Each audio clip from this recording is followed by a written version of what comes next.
Assalomu alaykum, onlayn topik kanalimizning obunachilari. Bugun 11-dekabr 102 PBT topik imtihoni natijasi tekshiriladigan kun va biz saytga kirib olib, natijani qanday tekshirilishini ko'rib olamiz. Demak, topic.go.kr saytiga kirishimiz kerak edi va ekraningizda mana shunday yozuv chiqishi mumkin sizda ham, chunki ayni vaqtda Koreyada 104-imtihonni registratsiyasi ketyapti. Bu O'zbekistonda bo'lmaydi, faqat Koreyada o'tkaziladi.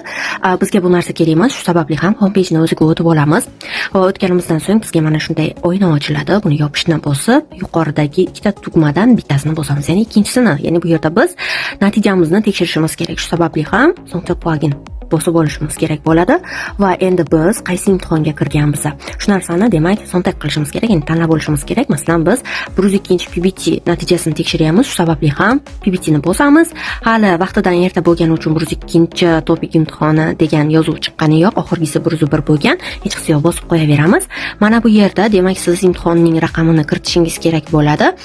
Ko'rib turibsiz, o'tgan ekzamenda topshirgan o'quvchilarni raqamlari turibdi. Istalgan birini yozdim. Bu yerda sizniki bo'lishi kerak edi va undan keyin esa tug'ilgan yilingiz, nechinchi yil tug'ilgansiz, misol tug'ilgan oyingiz va kunni belgilab olishingiz kerak. Men to'g'ri kelgan narsani bosdim, o'ylamang bu mening tug'ilgan kunim, yilim deb. Va bundan tashqari bu yerda qidiruvni bosasiz.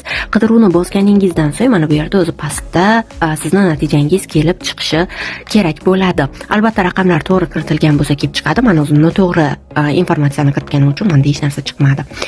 Xullas, hammaga omad. Natija olgandan keyin albatta kommentda ham belgilab ketishni unutmang.